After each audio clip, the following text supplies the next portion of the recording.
Diyos ng Digmaan Azura. Kabanata 231, huwag kailanman magbanta. Sa sandaling ito, hindi lang si Sectmaster Tracheles ang nabigla sa lakas ni Xingju, maging ang karamihan ay nagulat sa lakas ni Xingju. Sa sandaling ito, naramdaman nila na parang lumawak ang kanilang mga abot-tanaw. Sa sandaling ito lamang nila napagtanto na ang isang mid-level na working ay maaari ding magpakita ng ganoong lakas, at kahit nasugpuin ng isang mataas na antas na working. Sa sandaling ito lamang nila napagtanto kung bakit naglakas loob si Xingju na magbitaw ng mga ganoong arrogant na salita noon. Ito ay dahil talagang may lakas siya para gawin iyon. Sa katunayan, si Xingju ay nakakuha ng kapangyarihan sa sandaling ito. Gayunpaman, ang kasalukuyang sitwasyon ni Xingju ay hindi mas mahusay kaysa sa Sectmaster Tracheles. Ang Reincarnation Compass ni Xingju ay naubos ang halos lahat ng kanyang enerhiya, at ang 8 Soul Devouring Al na sumunod ay ganap na naubos ang War Chi ni Xingju. Ang dahilan kung bakit napapanatili pa rin ni Xingju ang kanyang kalmadong ekspresyon ay dahil sa kanyang malakas na enerhiya ng kaluluwa. Bagamat hindi sapat ang lakas ng kasalukuyang soul energy ni Xingju para makalusot sa high-level working realm na may soul burst, pagkatapos makapasok sa mid-level na working realm. Gayunpaman, pagkatapos makapasok sa mid-level working realm, nakatanggap pa rin ng makabuluhang improvement ang kanyang soul energy. Higit pa rito, dahil sa natatanging sinaunang katawan ng Soul Eater Clan, ang paglaki ng enerhiya ng kanyang kaluluwa ay ilang beses na mas nakakatakot kaysa sa mga ordinaryong tao. Azura Palace's Palace Master, talagang pambihira ang iyong lakas. Mukhang minamaliit kita. Sa pagtingin kay Xingju, na nakatayo sa hindi kalayuan sa kanya, hindi napigilan ni Sectmaster Tracheles na iwaksi ang kanyang dating mayabang na ugali. Sa sandaling ito, naramdaman niyang imposibleng talunin niya si Xingju gamit ang kanyang kasalukuyang lakas. Upang mailigtas ang kanyang sariling buhay, nais niyang mabawasan ang tensyon at humingi ng kanlungan kay Xingju upang mapanatili ang kanyang buhay. Handa ka na bang mamatay? Gayunpaman, bilang tugon sa malumanay na mga salita ni Sectmaster Tracheles, naging malamig ang ekspresyon ni Xingju habang sumagot siya sa walang pakialam na tono. Matapos marinig ang mga salita ni Xingju, ang mukha ng Tracheles Sectmaster ay nagbago ng husto. Kahit na ngayon ay tinitigan na niya si Xingju sa isang bagong liwanag, hindi pa rin niya matatanggap ang ganoong nakabalat kayo na insulto mula kay Xingju. Iyon ay dahil naramdaman na niya ang layunin ng pagpatay sa kanya ni Xingju. Dahil napagpasyahan na ni Xingju na patayin siya, hindi na niya kailangang bumuo ng anumang relasyon kay Xingju. Tingnan natin kung mamamatay ako o kung mamatay ka. Biglang umungal si Sectmaster Tracheles. Kasabay nito, tumalon siya at sumugod patungo kay Xingju. Bukod dito, nagbago rin ang kanyang katawan sa sandaling ito. Ang mga kalamnan sa buong katawan niya ay walang tigil na gumagalaw ng pabalik-balik, na parang may lalabas sa katawan niya.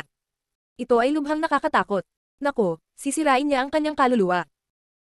Sa pagtingin sa Tracheles Sectmaster, na ang katawan ay sumailalim sa isang seryosong pagbabago, ang mga ekspresyon ng karamihan ay nagbago ng husto. Hindi nila inaasahan na gagamit ng ganoong hakbang si Sectmaster Tracheles. Ang pagsira sa sarili ng kaluluwa ay isang napakalupit na paraan. Kapag naabot ng isang tao ang working realm, ang kaluluwa sa loob ng kanilang katawan ay magkakaroon din ng pagbabago. Ang pagbabagong ito ay kilala bilang isang kaluluwang katawan. Sa makatuwid, kapag ang lakas ng isang tao ay umabot sa working realm, kahit na ang kanilang pisikal na katawan ay nawasak, sila pa rin ay makakapag-regenerate sa anyo ng isang kaluluwang katawan. Ang pagsira sa sarili ng kaluluwa ng isang tao ay sisabog sa pamamagitan ng isang espesyal na puwersa upang lumikha ng isang napakapangangilabot, malakihang pag-atake.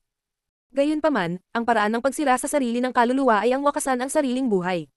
Sa makatuwid, ang pagsira sa sarili ng kaluluwa ng isang tao ay karaniwang gagamitin lamang ng isang taong alam na sila ay mamamatay. Gayunpaman, nangangailangan ito ng maraming lakas ng loob. Walang umasa na ang Sectmaster Tracheles ay talagang gagamit ng ganoong hakbang. Sa pagtingin kay Sectmaster Tracheles, na malapit nang sirain ang kanyang kaluluwa, ang mga ekspresyon ni Ying Huang at ng iba pa ay nagbago ng husto. Agad nilang sinubukang pigilan si Sectmaster Tracheles, ngunit huli na ang lahat. Gaano man sila kalakas, hindi nila mapigilan ang pagsira sa sarili ng isang mataas na antas na eksperto sa working. Boom boom boom. Biglang umalangaw ang isang nakakabinging boom. Nang umalangaw ang pagsabog, maging ang lupa ay nagsimulang manginig. Kasabay nito, ang isang energy ripple na may halong malabong asul na espiritual na enerhiya at ang madilim na pulang war chi ay tumangay tulad ng isang marahas na bagyo. Sa isang iglap, napuno ng nakakatakot na enerhiya ang buong Banquet Plaza. Ang pagsira sa sarili ng isang mataas na antas ng working ay hindi maliit na bagay. Bagamat isa lamang itong energy ripple, naging sanhi pa rin ito ng maraming mababang antas na workings na dumanas ng malubhang pinsala. Maging ang mga mid-level na workings ay dumanas ng internal injuries. Tanging sina Ying Huang, Xiaolong, at ang Thunder Leopard King ang hindi nasaktan. Gayunpaman, sa sandaling ito, walang nagmamalasakit sa kanilang sariling mga pinsala. Sa halip, ibinaling nila ang kanilang atensyon sa gitna ng energy ripple. Napaka-curious nila kung makakaligtas ba si Xingju sa ganoong kalakas na pag-atake. Swoosh swoosh swoosh swoosh. Habang unti-unting nawawala ang mga alon ng enerhiya, biglang natuklasan ng lahat na ang mga alon ng enerhiya ay talagang kumikislap sa liwanag ng bituin. Nang ganap na nawala ang mga alon ng enerhiya, ang lahat ay mas namangha ng matuklasan na may nagtatanggol na harang na gawa sa liwanag ng bituin na lumulutang sa kalagitnaan ng hangin sa sandaling ito. Sa ilalim ng pag-iilaw ng sikat ng araw, ang puting liwanag ng bituin ay masasabing napakarilag. Ang malakas na liwanag ay naging sanhipan ng lahat na hindi maimulat ang kanilang mga mata. Gayunpaman, ang higit na ikinagulat ng lahat ay ang kapangyarihan sa loob ng liwanag ng bituin ay talagang nakakatakot. Ito ay hindi kahit kaunti mas mahina kaysa sa Samsara Compass na ginamit ng pagpatay. Nakahinga ng maluwag sina Ying Huang, Xiaolong, at ang Thunder Leopard King. Alam nila na sa proteksyon ng liwanag ng bituin, magiging maayos si Xingju. Buzz. Sa sandaling ito, ang defensive barrier na nabuo ng liwanag ng bituin ay nagsimulang dahan-daang mag-condense. Sa huli, ito ay namuo at naging isang mahabang ilog na pilak. Kasabay nito, lumitaw ang figure ni Xingju sa harap ng nagtatakang tingin ng mga tao. Ang mas ikinagulat nila ay pagkatapos na ang Silver River ay gumawa ng bilog sa hangin, ito ay talagang sumanib sa kanang kamay ni Xingju. Artifact. Isa itong artifact. My God. Napakalakas na puwersa. Ito kaya ay isang maalamat na high-grade artifact. Meron talaga siyang high-grade artifact. Kahanga-hanga. Masyadong malakas. Sa sandaling ito, sa wakas ay napagtanto ng karamihan na may singsing sa kanang kamay ni Xingju. Ang nakakatakot na liwanag ng bituin ay sumanib sa singsing. Sa sobrang lakas ng liwanag ng bituin, halos sigurado ang mga tao na ang singsing sa kamay ni Xingju ay isang artifact, at isang high-grade artifact. Mga ginoo at mga ginoo, ang Track-Ales Gate ay malamang na nakagambala sa ating Azure Gate na piging. Sigurado akong alam ninyong lahat iyon. Hindi kaya narito ka para makipagsanib puwersa sa Track-Ales Gate para maging kaaway sa aming Azure Palace. Gayunpaman, nang mabigla ang lahat sa lakas ni Xingju, bahagyang pinaikit ng mayabang na si Xingju, na nakatayo sa hangin, ang kanyang mga mata. Gayunpaman, ang kanyang mga mata ay medyo madilim at malamig habang siya ay tumangay sa lahat ng tao sa ibaba ng arena. Hindi kami maglalakas loob. Palace Master Xingju, mangyaring huwag magkamali. Paano kami maglalakas loob na maging kaaway sa iyo? Nang marinig ng lahat ang mga salita ni Xingju, sila ay natakot kaya nagsimulang manginig ang kanilang mga katawan. Gayunpaman, hindi nila alam kung paano ipaliwanag ang kanilang sarili. Sa sandaling ito, mayroon lamang isang salita sa kanilang mga puso, at iyon ay takot. Isinasantabi ang katotohanan na mayroon pa ring eksperto sa War Emperor mula sa Heroic Emperor, ang lakas na ipinakita ni Xingju ay sapat na upang takutin sila. Kahit na ang pinakamalakas na eksperto ng Track-Ales Gate, ang Track-Ales Gate Master, ay hindi katapat para kay Xingju, lalo pa sila. Oh, natatakot ako na hindi iyon ang iniisip mo bago ako pumunta dito, tama. Huwag mong sabihin sa akin na wala kayong sinabi tungkol sa akin kanina. Hindi ko ba kayo narinig? Nakatingin sa natatakot na mga mukha ng karamihan, na gustong lumuhad sa harap niya, nagpakita si Xingju ng isang mahinang ngiti. Medyo naging malamig ang tono niya. Pagdating sa mga taong nagsabi ng isang bagay sa harap ng iba at isa pa sa likod ng iba, mga taong nagbago ayon sa hangin. Masasabing hanggang buto ay kinasusuklaman sila ni Xingju. Kung hindi dahil sa katotohanan na mayroon pa siyang silbi para sa kanila, matagal nang pinatay silang lahat ni Xingju. Nalilito lang kami. Sana maligtas ng Palace Master ang aming buhay. Handa kaming sundin ang Palace Master at gawin ang lahat para sa iyo. Matapos marinig ang mga salita ni Xingju, ang karamihan ay naging mas takot. Ang ilan sa mga pinuno, lalo na ang mga nakatanggap ng imbitasyon ni Xingju ngunit hindi dumalo sa piging, ay lumuhad sa lupa at nagmakaawa kay Xingju. Bagamat sila ang mga pinuno ng isang puwersa, wala silang ibang pagpipilian kundi iwaksi ang kanilang matayog na ugali kapag ang kanilang buhay ay nakataya. Dahil kung ito man ay ang kanilang pinakamataas na katayuan o tinatawag na pagpapahalaga sa sarili, sila ay walang halaga kumpara sa kanilang mga buhay. Emph. Sa pagtingin sa karamihan ng tao na nakaluhod sa lupa at nagmamakaawa sa kanya, isang panunuya ang lumitaw sa sulok ng bibig ni Xingju. Talagang mababa ang tingin ni Xingju sa mga basurang tulad niya. Palace Master Xingju, ang Sky Martial Continent ay isang lugar kung saan ang malakas na biktima sa mahihina, isang lugar kung saan ang malalakas lamang ang iginagalang. Bago na itatag ang iyong Azure Palace, ang Track-Ales Gate ay talagang hari ng rehiyong ito. Paano tayo mga ngahas na suwayan ang kanilang mga banta? Dahil lahat ng tao ay handang sumuko sa iyong Azure Palace, bakit ang Palace Master na si Xingju ay masyadong mapagpanggap? Nang ang lahat ay nagpapanik at humihingi ng awa, si Sect Master Huang ng Yellow Wind Sect ay dahan-dahang nagsabi kay Xingju sa paraang hindi alipin o pagmamalabas. Hahaha, si Sect Master Huang ay talagang isang prangka na tao. Ako, si Xingju, ay talagang humahanga sa iyo. Matapos marinig ang mga salita ni Sect Master Huang, biglang tumawa si Xingju. Sa katunayan, si Xingju at ang iba pa ay nakarating na sa Track-Ales Gate matagal na ang nakalipas. Narinig lang nilang lahat ay nag-uusap tungkol sa Azure Palace, kaya gusto nilang marinig ang higit pa tungkol dito. Tungkol sa pag-uusap ni Sect Master Huang at ng Sect Master ng Track-Ales Gate, natural na narinig ito ni Xingju. Sa makatuwid, si Xingju ay may magandang impresyon kay Sect Master Wang. Napatunayan din ng mga katotohanan na talagang iba si Sect Master Wang sa iyo. Ang matandang ito ay nagsasabi lamang ng mga katotohanan. Sabi ni Sect Master Wang na may mahinang ngiti. Mabuti. Nagsasabi ng mga katotohanan, ha? Ako, si Xingju, ay hindi isang hindi makatwirang tao. Sa makatuwid, hindi ko gagawing mahirap ang mga bagay para sa lahat dahil sa usapin ngayon. Gayunpaman, hayaan mo muna akong linawin. Ang aking Azura Palace ay hindi lamang nais na dominahin ang rehiyong ito, ngunit nais din na maging pinuno ng buong Eastern Region. Gayunpaman, ako, si Xingju, ay hindi pipilitin ng anumang puwersa na magpasakop sa akin dahil lamang sa gusto kong palakasin ang aking puwersa. Ngunit pagkatapos ay muli, kung anumang puwersa ang mga ngahas na hadlangan ako, ang kahihinatnan ng Tracheles Gate Sect Master ngayon ay isang magandang halimbawa. Sa sandaling ito, nagpahayag si Xingju sa isang masiglang paraan. Nang hindi naghihintay ng tugon ng sinuman, ang kanyang figure ay kumislap at sumanib sa espasyo. Sa likod niya, sina Ying Huang, Xiaolong, at ang Lightning Leopard King ay nagsanib din sa kalawakan at nawala. Tanging ang mga pinuno ng iba't ibang paksayon, na pakiramdam na mayroon silang bagong buhay pagkatapos ng kalamidad, ang naiwan. Sa mga sandaling ito, lumuwag na rin ang mga mukha nilang tensyonado. Gayunpaman, naunawaan na nila ang mga salita ni Xingju. Bagamat sinabi ni Xingju na hindi niya pipilitin ang anumang puwersa na magpasakop sa Azura Palace, itinuro niya na ang mga puwersang humahadlang sa kanyang pag-iisa sa Eastern Region ay magdaranas ng parehong kapalaran gaya ng Sect Master ng Tracheles Gate. Sa madaling salita, anumang puwersa na hindi sumuko sa Azura Gate ay magiging hadlang sa pag-iisa ng Azura Palace sa Eastern Region. Ito ay isang paraan lamang ng pamimilit. Bukod dito, mararamdaman ng lahat na ang mga pamamaraan ni Xingju ay mas malupit kaysa sa Sect Master ng Tracheles Gate. Higit pa rito, ang lakas ng Azura Palace ay malayo sa Tracheles Gate. Diyos ng Digmaan Azura. Kabanata 232, Talom ng Azura. Mula noong araw na pinatay ni Xingju ang Gate Master Tracheles, ang mga pinuno ng iba't ibang kapangyarihan sa rehiyong ito ay nagkusa na pumunta sa Azura Palace sa Azura Mountain Range, na nagpapahayag ng kanilang pagpayag na magpasakop sa Azura Palace at sundan si Xingju sa lumikha ng isang mundo ng hegemonya. Ang lahat ng ito ay nasa loob ng inaasahan ni Xingju. Sa makatuwid, hindi masyadong binigyang pansin ni Xingju ang pagsusumit ng mga pinunong ito. Ipinaubaya niya kay Elder Fang at sa iba pa ang bahala. Para sa kanyang sarili, siya at ang Heroic Emperor ay nagsimulang pinuhin ng Azura Divine Iron. Sa Supreme Sword Technique na nakuha ni Xingju sa Immortal Island, mayroong isang paraan upang pinuhin ang isang Treasured Sword, at ang Azura Divine Iron ang pinakamahusay na material upang pinuhin ang Treasured Sword na iyon. Sa oras na iyon, hindi alam ni Xingju ang tungkol dito. Naisip niya na ang pinakamalakas na pag-atake ng isang cultivator ay isang martial skill, at hindi niya maintindihan kung bakit ang isang treasured sword ang pinakamahalagang bahagi ng Supreme Sword Technique. Batay sa kanyang sentido komon, alam ni Xingju na maraming mga pamamaraan ng paglilinang na naitala sa mga lihim na manual, tulad ng Soul Devouring Art. Lahat sila ay inilagay sa dulo, at sila ang pinakamahalaga. Sa makatuwid, hindi naiintindihan ni Xingju ang puntong ito. Ngunit ngayon, alam ni Xingju na ito ay talagang isang paraan upang pinuhin ang isang mahalagang armas. Ang mga mahalagang armas sa Sky Martial Continent ay napakamahalagang mga armas, at kakaunti lamang ang nakakaalam ng paraan para pinuhin ang mga ito.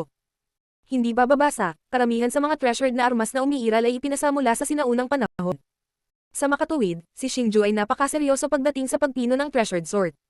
Bukod dito, dahil sa ilan sa mga hakbang, hiniling pa ni Xingju sa Heroic Emperor na tulungan siya. Pagkatapos ng lahat, mayroong isang mundo ng pagkakaiba sa pagitan ng lakas ng isang War King at isang War Emperor. Sa tulong ng Heroic Emperor, si Xingju ay magkakaroon ng mas madaling panahon sa landas ng pagpino ng espada. Habang sina Xingju at ang Heroic Emperor ay naglilinang, 3 buwan ang tahimik na lumipas. Sa loob ng 3 buwang ito, halos lahat ng puwersa sa rehiyong ito ay sumuko sa Azura Palace. Bagamat pinanatili pa rin nila ang kanilang mga dating pangalan, sila ay talagang isang sangay na puwersa ng Azura Palace. Maging ang Sect Master ng Yellow Wind Sect ay nagkusa na humingi ng kanlungan sa Azura Palace. Noong una, ang Sect Master na ito na si Huang ay ayaw makisali sa bagay na ito, ngunit dahil mataas ang tingin niya kay Xingju, handa siyang tulungan si Xingju. Higit pa rito, ang reputasyon ng Azura Palace ay tumaas din sa loob ng 3 buwang ito. Hindi mabilang na mga eksperto ang dumating upang sumali sa Azura Palace. Sa kasalukuyan, mayroong mahigit 10,000 miyembro sa Azura Palace, at karamihan sa kanila ay mga piling martial gods. Ang martial god at war monarch ang naghihiwalay sa pagitan ng mga tunay na eksperto sa kontinenteng ito. Sa makatuwid, kahit na maraming mga eksperto sa Toiran Sky Domain, mayroon pa ring hindi mabilang na mga eksperto na nakatayo sa harap ng antas ng War Monarch, hindi nila kayang lampasan, at maaari lamang manatili sa antas ng Martial God sa natitirang bahagi ng kanilang buhay. Sa makatuwid, isang kakaibang phenomenon ang nabuo sa labas ng Toiran Sky Domain. Ang Wuzun at Martial Gods ay matatagpuan sa lahat ng dako, ngunit walang maraming War Monarchs. Sa makatuwid, ang Azura Palace ay lubhang sikat sa buong silangang rehiyon, at naging isang kinikilalang Panginoon ng publiko. Sa kasalukuyan, sa Azura Palace, mayroong isang liblib at mahigpit na binabantayang sikretong silid. Ang lihim na silid na ito ay ginamit ni Xingju at ng Heroic Emperor para pinuhin ang espada. Sa kasalukuyan, si Xingju at ang Heroic Emperor ay naka-cross-leg sa liblib na sikretong silid na ito. Nakalahad ang magkabilang palad nila. Ang Heroic Emperor ay patuloy na nag-i-inject at naglalabas ng malakas na war aura, habang si Xingju ay talagang nag-i-inject ng Dark Soul Energy. Ang war aura ng Heroic Emperor at Soul Energy ni Xingju ay parehong nag-inject sa isang Dark Purple Ball of Light. Ang bola ng liwanag ay kumikinang ng maliwanag, at isang kakaibang aura ang patuloy na kumakalat mula rito. Buzz! Biglang lumiwanag ang madilim na lilang bola ng liwanag. Kasabay nito, nagbuga ito ng ingay. Sa sandaling iyon, biglang bumukas ang mahigpit na nakapikit na mga mata ni Xingju habang may umaasang ngiti sa gilid ng kanyang bibig. Nagtagumpay ka ba? Sa sandaling ito, dahan-dahan ding iminulat ng Heroic Emperor ang kanyang mga mata. Lumapit siya sa tabi ni Xingju at umaasang nagtanong. Kunin mo. Biglang gumawa ng grabang motion si Xingju sa bola ng liwanag. Isang madilim na lilang bagay ang biglang bumaril mula sa bola ng liwanag, at mahigpit na hinawakan ni Xingju. Ito ang espada na ginugol ni Xingju at ng Heroic Emperor ng 3 buong buwan para huwad. Ang espada ay 3 talampakan ng lapad at 3 talampakan ng haba. Ang dark purple na katawan ng espada ay inukitan ng isang nangingibabaw at kakaibang demonyong dragon. Bagamat hindi matalas ang espada, nagbigay pa rin ito ng hindi magagapi na pakiramdam. Ang hugis ng espada ay pinino rin ni Xingju ayon sa Supreme Sword Technique. Tinukoy ng Supreme Sword Technique ang huling hugis ng espada ayon sa mga materyales na ginamit, at ang hugis ng espada na pino gamit ang Azure Divine Metal ay talagang ang pinakagwapong isa. My God, napakagandang espada. Hindi ko maisip kung anong grade of treasure itong espada. Sa pagtingin sa treasured sword sa kamay ni Xingju, maging ang Heroic Emperor ay nagpakita ng mapagimbot na ekspresyon.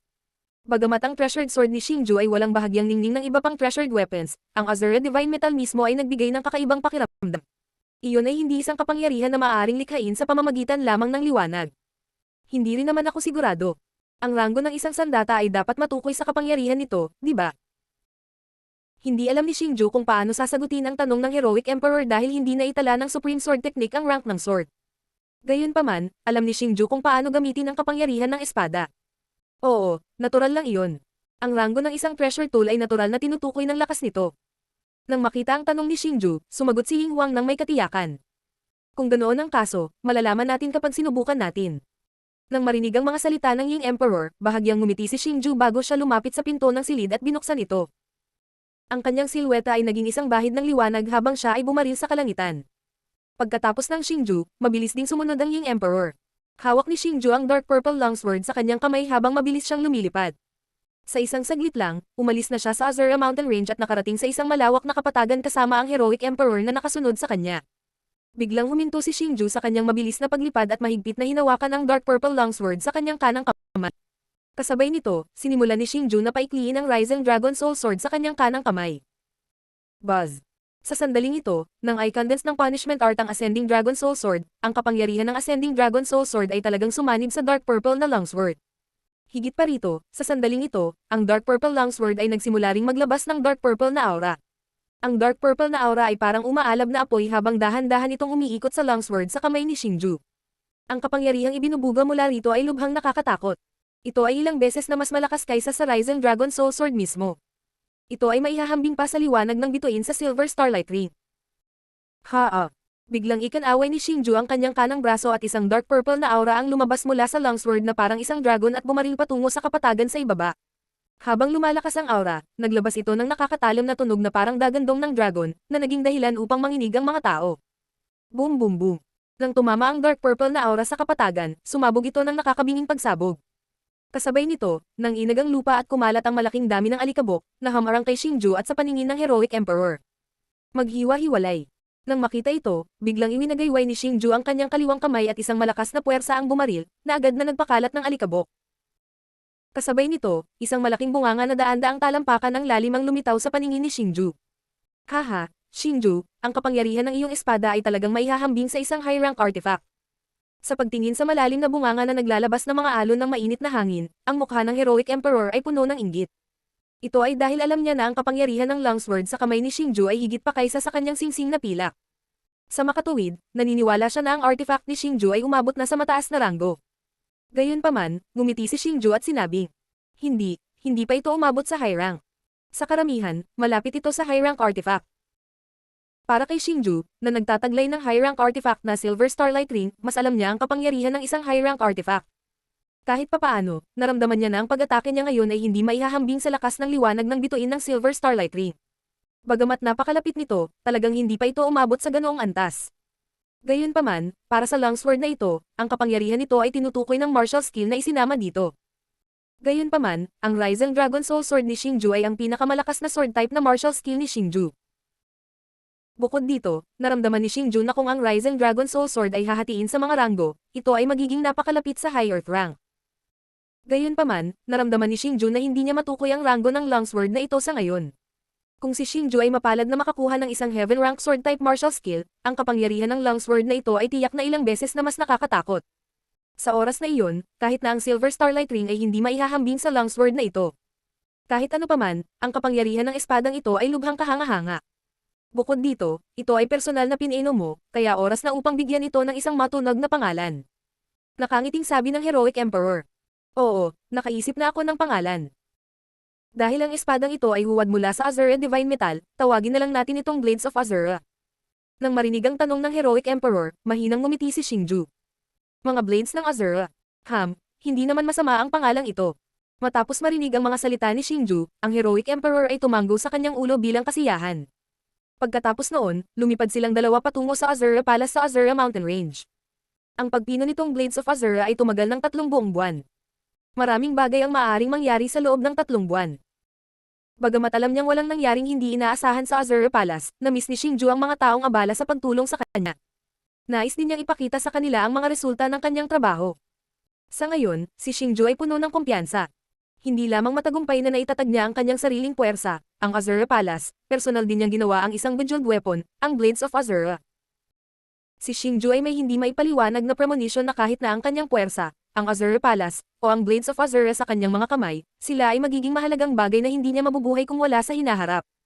Diyos ng Digmaan Azura. Kabanata 233, Demon Lian Huasi.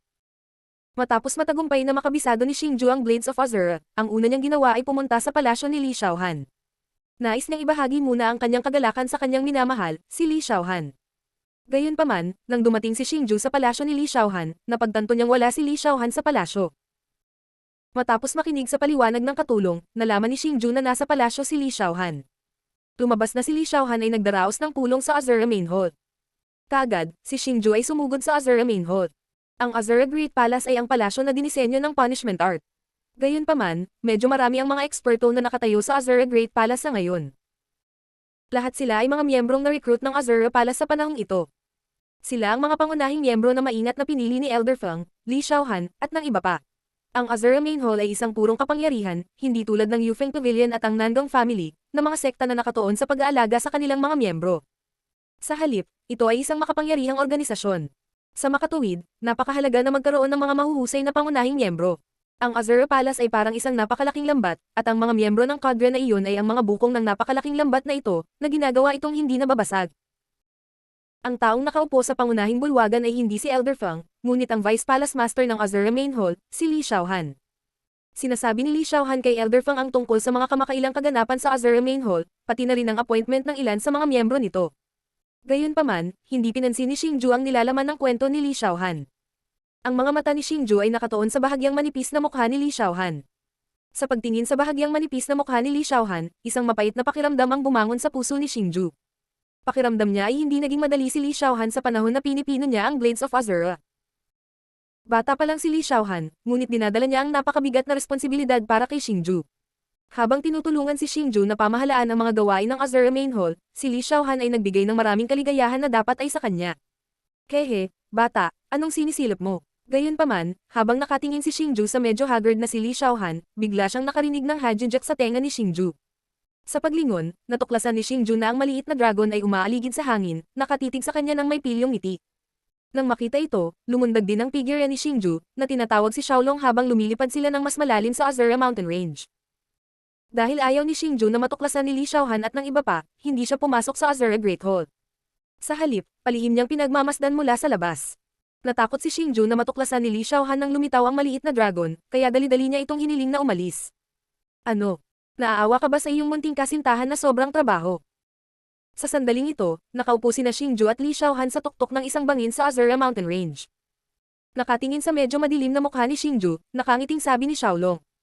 Gayunpaman, bilang tugon sa panunukso ni Xiaolong, ibinaba ni Xingju ang kanyang ulo at hindi sumagot. Sa sandaling ito, malalim na sinisisi ni Xingju ang kanyang sarili.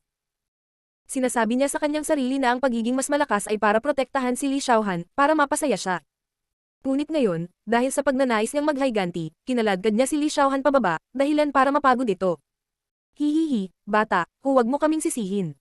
Ang babaeng iyon na si Li Xiaohan, nagpumilit siyang pangasiwaan ang sitwasyon, gusto daw niyang tulungan ka. Sa pagtingin sa madilim na mukha ni Xingju, bahagyang natigilan si Xiaolong, ngunit mabilis siyang nagpaliwanag. Para siyang natatakot na isipin ni Xingju na sila ang pumipilit kay Li Xiaohan na magtrabaho ng husto. Xiaohan, paano kita gagantihan? Nang marinig ang mga salita ni Xiaolong, ang puso ni Xingju ay lalong sumama. Noon, para sa pagpapataas ng lakas ni Xingju, handa si Li Xiaohan na ipagsapalaran ang kanyang buhay upang makapasok sa ikatlong palapag ng Yufeng Pavilion's Essence Palace upang tulungan siyang makakuha ng ikatlong baitang martial essence. Sa oras na iyon, si Li Xiaohan ay malubhang nasugatan at halos mawalan ng buhay. At ngayon, para matulungan siya, ginawa niya ang mga gawaing hindi dapat sa kanya. Lahat ng ginawa ni Li Xiaohan para kay Xingju ay ginawa ng walang pag-iimbat. Wala siyang hinihinging kapalit. Hiniling pa niya kay Xingju na kunin si Sulin sa kanyang yakap dahil ayaw niyang sakupin si Xingju ng makasarili. Lahat ng ginawa ni Li Xiaohan para kay Xingju ay hindi makasarili kaya hindi alam ni Xingju kung paano siya babayaran. Higit pa rito, sa sandaling ito, wala siyang kapangyarihang gawin iyon. Hehe, bata, nakakita ka talaga na isang magandang girlfriend. Dapat kang magpakasal sa isang kasintahang tulad niya sa lalong madaling panahon. Hindi ba mas mabuting bigyan siya ng status? Sa sandaling iyon, biglang tumawa si Xiaolong. Xiaolong, parang hindi mo alam ang tungkol sa aking Spirit Eater clan. Sa ngayon, hindi lang ako ang may malaking responsibilidad na buhayin ang aking angkan, mayroon din akong awayan ng dugo sa aking likod. Ang aking kinabukasan ay puno ng hindi tiyak na mga kadahilanan. Sa ganitong uri ng sitwasyon, kung pakakasalan ko si Li Xiaohan, ito ay masasaktan lang siya. Nang marinig ang tanong ni Xiaolong, medyo walang magawa si Xingju. Kung pag-uusapan, mas gusto ni Xingju na pakasalan si Li Xiaohan kaysa sa iba. Gayunpaman, talagang hindi niya ito magawa. Pagkatapos ng panahong ito, nagkaroon na ng matinding tiwala si Xingju kay Xiaolong. Kaya, sa paulit-ulit na pag-usisa ni Xiaolong, sinabi na ni Xingju kay Xiaolong ang tungkol sa angkan ng Spirit Eater. Sa totoo lang, lahat ng iyong mga pagsasaalang-alang ay hindi kailangan. Sa pangmatagalang karakter ng dalaga, kung may mangyayari talaga sa iyo sa hinaharap, sa tingin mo magpapatuloy ba siya sa buhay? Matapos marinig ang mga salita ni Xingju, tinanong siya ni Xiaolong. Matapos marinig ang tanong ni Xiaolong, muling natahimik si Xingju. Mas kilala niya si Li Xiaohan kaysa sa iba. Sa makatuwid, alam niya na ang mga salita ni Xiaolong ay napakamakatwiran. Sige, maliit kang brat. Kung talagang nagmamalasakit ka sa babaeng iyon, ilabas mo siya para makapagpahinga. Pagkatapos ng lahat, matatag na ang sitwasyon sa Azura Palace. At saka, sa amin dito, wala kang dapat ipag-alala. Tinitingnan ng nag-aalalang ekspresyon sa mukha ni Xingju, walang magawang sinabi ni Xiaolong. Relax. Matapos marinig ang mga salita ni Xiaolong, biglang natauhan si Xingju. Sa panahong ito, nakatuon lamang siya sa pagpapabuti ng kanyang lakas at pagbuo ng kanyang puwersa. Dahil din dito napabayan niya si Li Xiaohan. Matapos marinig ang mga salita ni Xiaolong, naramdaman ni Xingju na dapat talaga niyang dalhin si Li Xiaohan sa isang lugar upang makapagpahinga. Xiaolong, kung gusto mong mag-relax sa Touring Heaven Domain, saan ang pinakaangkop na lugar? Pagkatapos ng pag-iisip hanggang sa puntong ito, tinanong ni Xingju si Xiaolong na may mahinang ngiti sa kanyang mukha. Si Xiaolong ay dating isang nangungunang eksperto sa Touring Heaven Domain. Sa makatuwid, dapat ay mayroon siyang napakahusay na pangunawa sa Touring Heaven Domain. Kung gusto mong mag-relax, mas mabuti na huwag kang pumunta sa inner area ng Touring Heaven Realm. Napakaraming makapangyarihang puwersa doon, at marami ring makapangyarihang tao doon. Nag-aalala talaga ako na kayong dalawa ang manggugulo sa pagpunta doon. Pagkaraan ng ilang sandali, sinabi ni Xiaolong na may kumpiyansa. Gayunpaman, mayroon talagang magandang lugar sa silangang rehiyon ng Touring Heaven Domain. Sa pagtingin sa oras, ito ay lilito sa loob ng ilang araw. Kung dadalhin mo si Li Xiaohan doon, ikaw tiyak na makakamit niya ang kanyang pabor. Anong lugar iyon? Matapos marinig ang mga salita ni Xiaolong, si Xingju ay naging mas umaasa. Nang makitang napaka-curious ni Xingju, ang Demonic Lotus Flower Sea ay nagkunwaring misteryoso. Sea of Demonic Lotuses. Ano iyon? Tulad ng inaasahan, ang mga salita ni Xiaolong ay pumukaw sa pagkamausisa ni Xingju. Sa sandaling ito, nanlaki ang kanyang mga mata at hinintay ang sagot ni Xingju. Ang Demonic Lotus ay isang kakaibang bulaklak. Ang halimuyak ng bulaklak ay nananatili sa hangin, at ito ay madaling maging sanhi ng mga tao na magkaroon ng mahinang ilusyon. Sa makatuwid, ito ay tinatawag na demonic lotus. Ang bunga ng demonic lotus ay isa rin sa ang pinakamahusay na mga sangkap upang pinuhin ang mga table tas. Sa makatuwid, ang demonic lotus ay isa ring napakabihirang bulaklak. Gayunpaman, ang gayong bihirang demonic lotus flower ay may dagat ng demonic lotus flowers na may radius na libu-libong milya sa loob ng Flower Valley ng Eastern Region. Dahan-daang nagpaliwanag si Xiaolong nang makita niyang nagtatanong si Xingju. Kung ang demonic lotus ay napakabihirang, bakit may taong hahayaan itong tumubo sa ligaw at hindi mapalayo? Matapos marinig ang mga salita ni Xiaolong, naramdaman ni Xingju kung gaano kabihirang ang demonic lotus. Gayunpaman, medyo curious si Xingju na ang napakalaking demonic lotus ay tumutubo sa lambak nang walang gumagalaw dito. Ang Flower Valley ay matatagpuan sa gitna ng silangang rehiyon. Ito ay maituturing na hangganan sa pagitan ng tatlong rehiyon ng silangang rehiyon. Ito ay may parehong kahulugan ng Magical Beast Mountain Range ng iyong silangang kontinente. Gayunpaman, ang pinakamahalagang bagay ay ang mga kinakailangan sa paglaki ng demonic lotus ay medyo kakaiba, at ang Flower Valley ay nagkataong isang angkop na lugar para lumaki ang demonic lotus. Maliban kung mayroong isang mahusay na banal na kakayahan na maaring ilipat ang Flower Valley. Palayo, ang paglipat lamang ng demonic lotus ay haantong lamang sa pagkamatay ng demonic lotus. Muling paliwanag ni Xiaolong matapos marinig ang tanong ni Xingju. Nakikita ko, tapos namumulaklak ba ang demonic lotus isa sa bawat taon?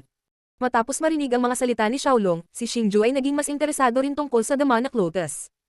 Hindi, ang demonic lotus ay namumulaklak minsan sa bawat 10 taon. Pagkaraan ng ilang araw ay ang araw na ang demonic lotus ay namumulaklak. Ang demonic lotus ay masasabing hari ng mga bulaklak. Ang engranding tanawin ng daan-daang milyong demonic lotus na namumulaklak ay mas maganda. Sabi ni Xiaolong matapos marinig ang tanong ni Xingju. Sa tuwing naaalala niya ang eksena ng pamumulaklak ng demonic lotus, ang puso ni Xiaolong ay mapupuno ng pananabik. Tila sariwa pa sa kanyang alaala ang magandang tanawin ng demonic lotus sea. Hehe, kung ganoon, kailangan ko talagang pumunta at mag-enjoy. Xiaolong, salamat. Matapos marinig ang paliwanag ni Xiaolong, nagkaroon ng magandang pagkaunawa si Xingju sa demonic lotus sea. Sa sandaling ito, napuno siya ng pananabik para dito. Sa pag-iisip nito, hindi na nanatili si Xingju. Sa pag-indayog ng kanyang katawan, sumanib siya sa espasyo at lumipad patungo sa palasyo ni Li Xiaohan. Kalokohan, pagpili ng manliligaw kaysa kaibigan. Nang makitang umalis si Xingju ng ganoon, ibinuka ni Xiaolong ang kanyang bibig at malungkot na nagreklamo. Nang dumating si Xingju sa palasyo ni Li Xiaohan, nalaman niyang natapos na ni Li Xiaohan ang kanyang pagpupulong at nagpapahinga sa kanyang silid. Sa pamamagitan ng kurtinang nabuksan ng hangin, nakita ni Xingju si Li Xiaohan na nakaupo sa mesa mula sa malayo. Medyo haggard si Li Xiaohan. Sa sandaling ito, inaayos ni Li Xiaohan ang ilang mga papel. Sa mga papel na iyon ay may mga talaan ng maraming bagay na may kaugnayan sa Azura Palace at sa mga pagbabagong ginawa. Nang si Li Xiaohan ay nakatuon sa pag-aayos ng mga papel, isang pares ng mga kamay ang biglang lumitaw sa baywang ni Li Xiaohan at hinayla siya para yakapin. Kuya Xingju. Ang biglaang eksenang ito ay nagulat kay Li Xiaohan. Nang iangat niya ang kanyang ulo at makita ang pamilyar na mukha, isang hindi mapapantayang makinang at matamis na ngiti ang sumilay sa kanyang bahagyang haggard at magandang mukha. Diyos ng Digmaan Azura. Kabanata 234, pagdating sa lambak ng mga bulaklak. Kuya Xingju, namiss kita ng sobra. Nang mapansin ni Li Xiaohan si Xingju sa kanyang likuran, lumukso siya sa yakap ni Xingju at idiniin ang kanyang magandang mukha sa dibdib ni Xingju. Sa sandaling ito, mahigpit din na niyakap ni Xingju si Li Xiaohan. Naamoy ang mahinang halimuyak mula sa buhok ni Li Xiaohan, sa wakas ay naunawaan ni Xingju kung ano ang kaligayahan. Ang kanyang kaligayahan ay ganito kasimple. Hanggat makakasama niya si Li Xiaohan, iyon ay kaligayahan. Kuya Xingju, nagtagumpay ka ba? Pagkaraan ng ilang sandali ay nagyakapan silang dalawa, dahan-daang itinaas ni Li Xiaohan ang kanyang ulo at tinanong si Xingju sa isang pilyong paraan. Natural, nagtatanong siya tungkol sa Blades of Azura na ginawa ni Xingju nitong mga nakaraang araw. Oo, nagtagumpay ako. Nang marinig ang tanong ni Li Xiaohan, tumanggo si Xingju at sumagot. Bilisan mo, tingnan ko ang resulta ng crafting ni Kuya Xingju. Nang makitang tumanggo si Xingju, iniunat ni Li Xiaohan ang kanyang patas at malajade na mga kamay, na tila sabik na makita. Sa sandaling ito, talagang gusto niyang makita kung ano ang magiging hitsura ng treasured sword na ginawa mula sa Azura Divine Metal. Dito. Nang makita ito, bahagyang ngumiti si Xingju at pinahit ang kanyang pulso. Sinamahan ng isang flash ng dark purple light, ang dark purple blades of Azura ay lumitaw sa kanang kamay ni Xingju. Wow, napakarilag na espada. Nang makita ni Li Xiaohan ang blades of Azura sa kamay ni Xingju, nagningning ang kanyang mga mata. Kahit ang isang walang katulad na kagandahang tulad niya ay naantig sa napakarilag na anyo ng blades of Azura sa kamay ni Xingju. Pagkatapos ng ilang sandali ng sorpresa, kinuha niya ang blades of Azura at tinitigan silang mabuti. Kuya Xingju, ano ang ipinangalan mo dito? Matapos maingat na pahalagahan ito saglit, dahan-dahang itinaas ni Li Xiaohan ang kanyang ulo at tinanong si Xingju. Blades of Azura. Nang marinig ang tanong ni Li Xiaohan, nagtaas baba si Xingju at ngumiti. Blades of Azura. Azura Mountain Range, Azura Palace, Blades of Azura, hehe. Matapos marinig ang mga salita ni Xingju, matamis na ngumiti si Li Xiaohan at patuloy na tumingin sa Blades of Azura sa kanyang kamay. Habang nakatitig siya kay Li Xiaohan, na humahanga sa kanyang Blades of Azura, nakaramdam si Xingju ng init sa kanyang puso. Alam niya na ang dahilan kung bakit labis na nagustuhan ni Li Xiaohan ang Blades of Azura ay dahil ang Blades of Azura ay personal niyang pinik. Ang Blades of Azura ay ang kanyang dugo, pawis at luha. Sa sandaling ito, biglang sinabi ni Xingju. Little Han, matagal ka nang nasa Toireng Heaven Domain. Gusto mo bang lumabas at magsaya? Magsaya? Para saan? Matapos marinig ang mga salita ni Xingju, biglang itinaas ni Li Xiaohan ang kanyang ulo. Puno ng pananabik ang maganda niyang mukha. Para sa batang babaeng ito, ang pagiging masaya ang paborito niyang gawin. Ito rin ay isang bagay na matagal na niyang inaasam-asam. Masyadong abala si Xingju kaya hindi niya napigil ang magtanong. Ngayong nagkusa na si Xingju na tanungin siya, natural na napakasaya niya. Narinig ko mula kay Xiaolong na sa silangang rehiyon ng Toireng Heaven Domain, may lambak na tinatawag na Flower Valley. May dagat ng Damanak Latios sa Flower Valley. Ang dagat ng Damanak Latios ay namumulaklak minsan sa bawat 10 taon. Kapag ito ay namumulaklak, ito ay walang kapantay na ganda. Nagkataon na ang dagat ng Damanak Latios ay mamumulaklak sa loob ng ilang araw. Ngayong ang Azura Palace ay ganap na natatag, gusto kong dalhin ka doon para makapagpahinga. Nakatingin sa umaasang mukha ni Li Xiaohan, paliwanag ni Xingju na may ngiti sa kanyang mukha. Mayroon talagang isang mahiwagang dagat ng mga bulaklak. Kailangan ko talagang pumunta at tingnan. Matapos pakinggan ang paliwanag ni Xingju, ang mukha ni Li Xiaohan, na puno ng pag-asa, ay lalong nagliwanag. Para sa isang batang babae na tulad niya, ang mga bulaklak ay ang kanyang paboritong bagay. Gayunpaman, Kuya Xingju. Sa sandaling ito, na parang may bigla siyang naisip, tila nag-alinlangan si Li Xiaohan. Anong problema, Xiaohan? Kumunat ang noo ni Xingju at mabilis na nagtanong. Kuya Xingju, pwede ba nating isama si Lin? Malabong tanong ni Li Xiaohan matapos marinig ang tanong ni Xingju. Matapos marinig ang mga salita ni Li Xiaohan, agad na tumahimik si Xingju. Kung hindi dahil sa paalala ni Li Xiaohan, nakalimutan na niya ang kanyang nakababatang kapatid na babae, si Su Linir. Si Su Lin ay napabayan mula noong siya ay bata pa. Bagamat miyembro siya ng Heavenly Spirit Clan, talagang nakakaawa ang kanyang karanasan sa buhay. Ngayong sinundan niya siya rito, talagang napabayan ni Xingju si Su Linir. Oo, isama mo si Linir. Pagkatapos ng ilang sandali ng katahimikan, nakangiting sabi ni Xingju. Hehe, ang galing. Matapos makitang pumayag si Xingju, ang orihinal na nag-aalalang mukha ni Li Xiaohan ay napalitan ng isang matamis na ngiti. Mas masaya pa siya kaysa noong sinabi ni Xingju na dadalhin niya siya sa Flower Valley. Pagkatapos noon, hindi na makapaghintay si Li Xiaohan na sabihin ito kay Su Lin. Nang marinig ni Su Lin ang balita, labis siyang natuwa. Pagkaraan ng 2 araw, ipinagkatiwala ni na Xingju at Li Xiaohan ang lahat kay Elder Feng at sa iba pa. Pagkatapos, dinala ni Xingju sina Li Xiaohan at Su Linir sa Flower Valley. Upang maiwasang magdulot ng anumang hindi kinakailangang abala, nagsuot pa si Su Lin ng isang mabuhangin na bamboo hat upang takpan ang kanyang puting nyebe na buhok at puting mga balintataw. Sa katunayan, walang gaanong tao sa panlabas na rehiyon ang nakakaalam tungkol sa Heavenly Spirit Clan. Kahit na makita nila si Su Linir, magugulat lang sila. Hindi nila malalaman ang kanyang pinanggalingan. Gayunpaman, upang maiwasan ang anumang aksidente, sinuot pa rin ni Su Lin ang bamboo hat. Alam na ni Su Linir ang kanyang pinagmulan. Gayunpaman, wala siyang impresyon sa Heavenly Spirit Clan na kinabibilangan niya. Kaya, siya ay lubhang hindi pamilyar dito. Kaya, natatakot siyang matuklasan ang kanyang mga angkan at maibalik sa Heavenly Spirit Clan. Kaya, ginawa niya ito upang manatili sa tabi ni Xingju. Gayunpaman, walang ideya si Xingju tungkol sa iniisip ng dalagang ito. Ang panlabas na rehiyon ng silangang rehiyon ay napakalawak. Gayunpaman, sa kasalukuyang bilis ng grupo ni Xingju, nakarating sila sa Flower Valley sa loob lamang ng 10 araw. Ang Flower Valley ay napapaligiran ng mga bundok na pag-ilog ang hugis. Nakatingin sa ibaba mula sa langit, ang Flower Valley ay nagmistulang pink na mag-aaral. Ito ay lubhang kakaiba, ngunit sa parehong oras, mayroong isang pahiwatig ng karalagan sa kakaiba. Sa mga taluktok ng bundok sa paligid ng Flower Valley, maraming palasyo at pavilion ang itinayo para manatili ang mga tao. Dapat sabihin na ang mga palasyo at pavilion na ito ay hindi itinayo ng mga puwersa sa panlabas na rehiyon ng Toireng Sky Domain. Sa halip, sila ay itinayo ng isang puwersa sa panloob na rehiyon na tinatawag na Gold at Silver Mountain Villa.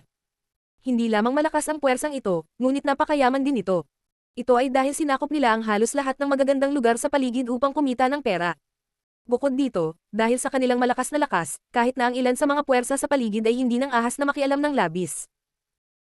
Maaari lamang nilang pumikit dito at hayaan ang iba na magkaroon ng bahagi ng mga kita sa kanilang sariling domain. Naturally, 1,000 taon na ang nakalilipas, nang si Xiaolong at ang iba pa ay pumunta dito upang humanga sa Demonic Lotus Sea, walang sinuman ang sumasakop sa Flower Valley. Noong panahong iyon, malamang nawala pa ang tinatawag na Gold and Silver Mountain Villa. Sa ilalim ng kontrol ng Gold at Silver Mountain Villa, napakaginhawang pumunta dito upang humanga sa Demonic Lotus Sea. Hindi lamang mayroong pagkain at tuluyan, ngunit maaari mo ring tangkilikin ng maraming dekalidad na serbisyo. Gayunpaman, ang lahat ng ito ay nasa ilalim ng kondisyon na mayroon kang sapat na tableta. Kung hindi, hindi ka na makakapasok sa Flower Valley. Upang maiwasan ang hindi kinakailangang kaguluhan, si Xingju at ang iba pa ay lumabas ng espasyo noong sila ay malayo pa sa Flower Valley. Naglakad sila papunta sa Flower Valley. Bagamat hindi mababa ang bayad sa pagpasok sa Flower Valley, hindi ito nararapat na banggitin kay Xingju. Gayunpaman, pagkatapos ng lahat, ang Demonic Lotus Sea ay namumulaklak lamang isang beses bawat 10 taon. Sa sandaling ito, maraming tao mula sa Eastern Region ang dumating sa Flower Valley. Kahit na ang ilang mga tao mula sa panloob na rehiyon ay dumating dahil sa reputasyon nito. Sa kasalukuyan, ang Flower Valley ay masasabing isang dagat ng mga tao. Halos lahat ng inn ay puno. Sa makatuwid, 3 guest room lang ang nagawa ni Xingju. Pagkatapos mag-book ng isang inn, sinundan ni Xingju ang reception staff ng Gold at Silver Mountain Villa sa tuktok ng Flower Valley. Nang marating niya ang tuktok, nagulat si Xingju na matuklasan ang kagandahan ng Flower Valley. Ito ay dahil ang mga taong nagtipon sa summit ay tumpak na sinabi kay Xingju ang lahat. Wow, Kuya Xingju, tingnan mo, napakaganda. Nang ipahayag ni Xingju ang kanyang paghanga sa dagat ng mga tao sa tuktok ng Flower Valley, biglang tumunog ang matamis na boses ni Li Xiaohan. Kasunod ng direksyon na itinuturo ni Li Xiaohan, natuklasan niya na ang dagat ng mga demonyong lotus ay matatagpuan sa tuktok ng Flower Valley. Bagamat hindi pa namumulaklak ang mga demonyong lotus, ang mga tangkay at dahon ng mga demonyong lotus ay kulay rosas na. Sa makatuwid, kahit na ang Demonic Lotus Sea ay hindi pa namumulaklak, ito ay napakaganda na. Bukas ay ang araw na ang Demonic Lotus Sea ay mamumulaklak. Sa oras na iyon, ang Demonic Lotus Sea ay magiging maganda. Nang si Xingju at ang iba pa ay nagpapahayag ng kanilang paghanga sa kagandahan ng Demonic Lotus Sea, nakangiting sabi ng matandang tumanggap sa grupo ni Xingju. Bukas na, mukhang dumating tayo sa tamang oras. Matapos marinig ang sinabi ng matanda, mas gamaan ang pakiramdam ni Xingju. Kung dumating sila makalipas ang 2 araw, hindi na nila nakalimutan ang engranding okasyon ng pamumulaklak ng Demonic Lotus Sea. Haha, ang Demonic Lotus Sea ay napakabihirang. Ito ay namumulaklak isang beses bawat 10 taon, at ito ay namumulaklak lamang sa loob ng 3 araw. Pagkaraan ng 3 araw, ang Demonic Lotus Fruit ay mabubuo. Ang Demonic Lotus Fruit ay isang mahusay na materyal para sa pagpino ng isang tableta. Higit pa rito, sinasabing ang Demonic Lotus Sea ay mamumangga ng Demonic Lotus Sacred Fruit kada daang taon, at ang Demonic Lotus Fruit ay may epekto sa pagpapalakas ng paglilinang ng isang tao. Sinasabi na hanggat ang isang martial god ay kumakain ng Demonic Lotus Sacred prutas, maaari silang direktang makapasok sa antas ng War King. Ang War King ay isang tunay na dalubhasa sa kontinenteng ito. Nang makita ito ng matanda ay nagsimulang magpaliwanag. Kung ganoon, pwede bang mapupulot ng kusa ang Demonic Lotus Fruit? Matapos marinig ang mga salita ng matanda, nagtanong si Li Xiaohan. Kahit na ang Demonic Lotus Fruit ay lubhang mahalaga, ito ay isang materyal lamang para sa pagdadalisay ng isang tableta. Bukod dito, ang presyo ng tableta sa Ascending Flower Valley ay higit na lumampas sa halaga ng Demonic Lotus Fruit. Sa makatuwid, si Li Xiaohan ay hindi sakam para sa Demonic Lotus Fruit, ngunit nais lamang na tamasahin ang kagalakan ng pagpupulot nito. Oo, ang mga bisita ay maaaring pumulot sa kalooban. Nang marinig ang tanong ni Li Xiaohan, nakangiting sumagot ang matanda. Hihihi, ang galing. Rinner, Kuya Xingju, pagdating ng panahon, tayong 3 ang magbubunot nito. Paano kung makita natin kung sino ang pinakamaraming makabunot? Matapos marinig ang mga salita ng matanda, matamis na ngumiti si Li Xiaohan. Nabunyag na naman ang pagiging mapaglaro niya. Sige, bubusugan kita. Nang makita ito, ngumiti din si Xingju at diretsyong sumang-ayon. Pagkatapos, sa patnubay ng matanda, nagkwentuhan at nagtatawanan silang 3 habang naglalakad patungo sa ina kanilang nabok. Diyos ng Digmaan Azura. Kabanata 235, Zimenguang. Dahil ang Flower Valley ay kasalukuyang masikip, ang mga kwartong pambisita ay halos kompleto na. Iilan lamang sa mga mas mararangyang guest room ang available pa rin. Sa makatuwid, ang silid na nabok ni Xingju at ng iba pa ay maaaring ituring na isa sa mas magagandang palasyo sa Flower Valley. Gayunpaman, mayroong maraming mga silid sa gayong marangyang palasyo. Ang bulwagan ay napuno ng mga tao mula sa lahat ng uri ng paksayon at mga tao mula sa lahat ng uri ng background. Nang si Xingju at ang iba pa ay pumasok sa bulwagan, hindi mabilang na pares ng mga mata ang bumaril kay Xingju at sa iba pa. Sa huli, ang kanilang mga tingin ay tumigil sa kaakit-akit na figure ni Li Xiaohan, pati na rin ang kanyang magandang mukha. Sa hindi sinasadya, narinig pa nila ang tunog ng paglunok ng laway ng mga tao. Dahil gusto ni Xingju at ng iba pa na tamasahin ang mga bulaklak sa kapayapaan, ayaw nilang makaakit ng hindi kinakailangang gulo. Sa makatuwid, hindi pinansin ni na Xingju at Li Xiaohan ang mga mapang asar na titig na ito. Sa halip, sumunod sila sa matanda at umakyat sa hagdan, balak nilang pumasok sa kani-kanilang silid. Gayunpaman, sa pagpasok ni Xingju sa pavilion, ang espasyo sa kanyang harapan ay biglang gumalaw, at lumitaw ang figure ng isang lalaki. Ang lalaki ay nakasuot ng marangyang damit. May mahinang kinang sa robe. Ito ay malinaw na isang great treasure. Gayunpaman, ang great treasure ay isang mababang grade lamang na great treasure. Sa sandaling ito, ang lalaki ay nakatitig kay Li Xiaohan na may ngiti. Gayunpaman, nararapat na banggitin na ang taong ito ay talagang nagtataglay ng lakas ng isang mababang antas na working. Young Master Ziman, pwede ko bang itanong kung anong negosyo mo sa akin? Matapos lumitaw ang lalaki, bago pa makapagsalita si Xingju, ang matandang tumanggap kay Xingju ay humakbang pasulong at nagsalita. Mula sa kanyang magalang na hitsura, ang lalaking ito ay dapat na isang taong may mataas na katayuan. Ang binatang ito ay si Ziman Guang. Maaari ko bang malaman ang pangalan ng babaeng ito? Pwede mo bang maging kaibigan ng binatang ito? Gayunpaman, si Ziman hindi pinansin ni Guang ang matanda. Sa halip, dumiretso siya sa gilid ni Li Xiaohan at kinausap siya ng may masamang ngiti sa kanyang mukha. Gayunpaman, napakakinas ng paraan ng pagsasabi niya ng binatang lalaki. Sa sandaling ito, nang makita nila na biglang lumitaw si Ziman Guang, ang ilan sa mga taong naroroon ay nagsimulang tumingin kina Xingju at Li Xiaohan na may nakikiramay na mga tingin. Iyon ay dahil naiintindihan nila ang espesyal na pagkakakilanlan ng lalaking ito. Mawala. Gayunpaman, ang naging dahilan ng pagtataka ng lahat ay ang sagot ni Li Xiaohan sa lalaking ito ay talagang nakakatalim ng tenga. Sa sandaling ito, hindi binanggit ang mukha ng lalaking ito, lahat ng naroroon ay napasigaw na sa gulat. Hindi nila maisip kung ano ang mangyayari sa isang taong nang ahas na magkaroon ng ganoong ugali kay Ziman Guang. Hahaha, ang meniting babae. Gusto ko ito. Gayunpaman, pagkatapos ng ilang sandali ng katahimikan, hindi natakot si Ziman Guang. Sa halip, nagsimula siyang tumawa ng malazwa. May bakas ng kabangisan sa kanyang pagtawa, na para bang si Li Xiaohan ay isang bagay na determinado niyang makuha. Kung hindi ka sumigaw, papatayin kita. Gayunpaman, sa sandaling ito, isang boses na puno ng lamig ang biglang lumabas sa bibig ni Xingju. Nang marinig ang mga salita ni Xingju, ang lahat ng naroroon ay mas nabigla. Dapat malaman ng isang tao na si Xingju at ang kanyang grupo ay nagtago ng kanilang mga aura, kaya hindi nila naramdaman ang lakas ni na Xingju, Li Xiaohan, at Shu Linier. Gayunpaman, ang isang lalaki na walang anumang aura ay talagang nang ahas na kausapin si Ziman Guang sa ganoong paraan. Ang lahat ng naroroon ay mas nag-aalala para kay Xingju. Ito ay dahil kay Ziman si Guang ay medyo sikat sa silangang rehiyon. Ito ay hindi lamang dahil sa kanyang malakas na lakas ng isang low-level working, kundi dahil din sa kapangyarihan sa likod niya. Gayunpaman, nang isipin ng lahat na siguradong patay na si Xingju, si Ziman Guang at talagang nagulat. Talagang naramdaman niya ang isang pahiwatig ng panganib mula sa mga naunang salita ni Xingju. Gayunpaman, pagkatapos ng lahat, si Ziman Guang ay isang taong may katayuan sa silangang rehiyon. Kahit na nakaramdam siya ng kaunting panganib, hindi niya papansinin ang pangungutya ni Xingju dahil lamang dito. Kung ang balita tungkol sa bagay na ito ay kumalat, hindi siya maaaring magpatuloy sa paninirahan sa silangang rehiyon. Anong yabang? Gusto ko talagang makita kung sino ang papatayin yun. Iniisip hanggang sa puntong ito, nagpakawala ng galit na galit si Ziman Guang. Habang nagsasalita siya, naghanda siyang salakayin si Xingju. Gayunpaman, ganap na hindi pinansin ni Xingju ang mga kilos ni Ziman Guang. Kasama ang lakas ni Ziman Guang bilang isang low-level working, madaling mapatay siya ni Xingju sa isang sampal. Iyang Master Ziman Guang, hindi mo ba masyadong minamaliit ang ating Golden Silver Mountain Villa sa pamamagitan ng paggamit ng puwersa sa ating teritoryo? Gayunpaman, sa sandaling ito, biglang umalangaw ang boses ng isang matandang lalaki mula sa ibaba ng bulwagan. Nang marinig ang boses na ito, si Ziman Guang na nasa itaas ng pavilion, ay napaatras ng ilang hakbang. Ito ay dahil ang tila ordinaryong boses ay naglalaman ng isang nakakatakot na presyon. High-level working. Sa sandaling ito, si Xingju ay natakot sa panggigipit. Gayunpaman, umasa si Xingju sa kanyang malakas na lakas upang labanan ito. Higit pa rito, naramdaman ni Xingju ang lakas ng matanda mula sa panggigipit. Maya-maya pa, hindi niya napigil ang ibinalik ang tingin sa ibaba ng pavilion.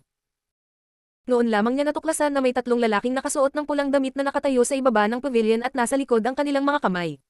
Ang matandang nangunguna ay may ulo na puno ng kulay abo na buhok na maayos na nakapulupot sa isang korona ng phoenix, at isang nangingibabaw na aura ang nasa pagitan ng kanyang mga kilay. Siya ang matandang sumigaw kay Ziman Guang kanina. Isa siyang high-level working, at ang dalawang nasa likod niya ay nagtataglay din ng lakas ng mid-level workings. Sa sandaling ito, ang matandang nangunguna ay nakatingin kay Xingju na may nagtatakang tingin. Malamang na nabigla siya sa katotohanang hindi niya matitinag si Xingju. Bagamat nahulaan na niya na si Xingju ay hindi isang ordinaryong tao, hindi niya inaasahan na magkakaroon ng ganoong lakas si Xingju. Upang mapaglabanan ang kanyang panggigipit, ang isa ay kailangang maging isang mid-level working man lang. Ang hitsura ng isang batang mid-level working ay karapat-dapat sa kanyang atensyon. Kaya pala si Kuya Jin. Binibiro ko lang siya. Hindi ko akalain na magkakamali si Elder Jin. Nang lumitaw itong Elder Jin, nagmamadaling sinalubong siya ni Zimen Guang na nakangiti. Mula rito, makikita na kahit na mayroon siyang espesyal na pagkakakilanlan, natatakot pa rin siya sa matanda nitong Golden Silver Mountain Villa. Pagkatapos ng lahat, ang mga kapangyarihan sa inner area ay hindi isang bagay na kayang saktan ng mga kapangyarihan sa likod niya. Mabuti naman. Matapos marinig ang kanyang mga salita, bahagyang ngumiti si Elder Jin. Sa kaway ng manggas niya, naglakad siya palabas ng hall. Pansinin mo iyong tatlong lalaki at isang babae. Tignan mo kung may koneksyon ba sila sa kamakailang tumataas na Azura Palace. Pagkatapos maglakad palabas ng bulwagan, inihilig ni Elder Jin ang kanyang ulo at sinabi sa matanda sa tabi niya. Matapos sumang-ayon ang matanda, siya ay nagyabang. Isaalang-alang mo ang iyong sarili na maswerte. Gayunpaman, mas mabuting huwag kang sumali sa laban para sa Demonic Lotus Fruit 3 araw mula ngayon. Kung gagawin mo, sisiguraduhin kong magdurusa ka. Pagkaalis ng mga matatanda, isang malamig na buntong hininga ang pinakawalan ni Zimen Guang, bago bumalik sa kalawakan sa ilalim ng nagtatakang mga tingin ng karamihan. Malamang bumalik na siya sa sarili niyang kwarto. Dahil sa lahat ng nangyari kanina, nawalan nga siya ng mukha. Gayunpaman, sa harap ng pagbabante ni Zimen Guang, ngumiti lang si Xingju. Hindi siya natakot kahit kaunti. Sa kabaligtaran, gusto rin ni Xingju na turuan ng isang aral si Zimen Guang nang inagaw niya ang Demonic Lotus Fruit. Para kay Xingju, ang katotohanan na siya ay naglakas loob na kumuha ng kalayaan kasama si Li Xiaohan ay isang malaking paglabag. Iyang master, Zimen Guang ang Young Hall Master ng Soaring Tiger Hall, isa sa 3 dakilang paksayon ng Eastern Region. Pagkatapos pumasok ni Xingju sa guest room, mabait na pinaalalahanan siya ng elder na tumanggap kay Xingju. Kung gayon, mas mabuti na huwag mo siya uluhin. Bagamat sinabi sa kanya ng karanasan ng elder na si Xingju ay hindi ordinaryong tao, hindi niya akalain na makakalaban ni Xingju ang Soaring Tiger Hall. Pagkatapos ng lahat, ito ay isa sa mga tunay na Panginoon ng silangang rehiyon. Salamat sa paalala. Pansinin ako. Nang marinig ang paalala ng matanda, bahagyang ngumiti si Xingju. Bagamat hindi natatakot si Xingju kay Zimen Guang, medyo naantig si Xingju sa kabaitan ng matanda. Mukhang hindi simple ang gold at silver villa na ito. Pagkaalis ng elder, binuksan ni Xingju ang bintana at bamulong sa sarili habang nakatingin sa elder ng gold and silver villa, na sinusukat ang mga tao sa paligid. Ito ay dahil narinig ni Xingju ang sinabi ni Elder Jin sa isa pang elder ng gold at silver villa. Ang elder na kasalukuyang nagmamasid sa mga tao sa labas ng main hall ay ang taong namamahala sa pagmamasid kay Xingju. Gayunpaman, bagamat mukhang pinagmamasdan niya ang karamihan, ginagamit niya talaga ang kanyang soul strength para suriin si Xingju. Gayunpaman, sa kanyang soul strength of a mid-level working, hindi niya naramdaman ang lakas ni Xingju. Hindi pa banggitin sa kanya, kahit na ito ay isang tao 10 o 100 beses na mas malakas kaysa sa kanya, sa ilalim ng proteksyon ng Soul Devouring Order ni Xingju, hindi pa rin nila mararamdaman ang tunay na lakas ni Xingju, pati na rin ang kanyang kinaroroonan. Gayunpaman, ang pinakamahalagang bagay ay naramdaman ni Xingju na hindi lang gustong sakupin ng gold at silver villa ang Flower Valley. Nang makita kung gaano kahalaga ang binigay nila sa mga kapangyarihan ng silangang rehiyon, naramdaman ni Xingju na malaki ang posibilidad na ang gold at silver villa ay may pinaplano din laban sa mga kapangyarihan ng silangang rehiyon. Gayunpaman, kahit na sino man iyon, hanggat sinubukan nilang pigilan si Xingju na mangibabaw sa silangang rehiyon, hindi magiging magalang si Xingju sa kanila. Iyon ay dahil ang pagiging pinuno ng silangang rehiyon ay ang pangunahing kinakailangan para kay Xingju na maging isa sa mga kapangyarihan sa panloob na rehiyon. Pagkatapos ng isang gabing pahinga, inilabas ni Xingju sina Li Xiaohan at Su Linir mula sa inn at nagtungo sa dagat ng mga bulaklak sa ibaba ng lambak. Matapos itayo ang Gold and Silver Chamber of Commerce, ang dagat ng mga bulaklak ay hindi na napapalibutan ng mga hubad na pader na bato. Sa halip, ito ay isang viewing plaza na kayang tumanggap ng 10,000 tao. Sa sandaling ito, ang viewing plaza ay puno na ng mga tao. Sa kabutihang palad, si Xingju at ang dalawa pa ay nakabili na ng limitadong bilang ng mga upuan bago ang pagsusulit. Pagkaupo nilang tatlo ay mas nagulat sila sa dagat ng mga demonyong lotus na nasa harapan nila. Bagamat hindi pa namumukadkad ang dagat ng mga demonyong lotus, isang nakakalasing na halimuyak ang ibinubuga mula sa kanila, na naging sanhi ng kanilang pakiramdam na nakaka-relax at komportable. Higit pa rito, ang dagat ng mga rosas na bulaklak ay isang kapistahan para sa mga mata.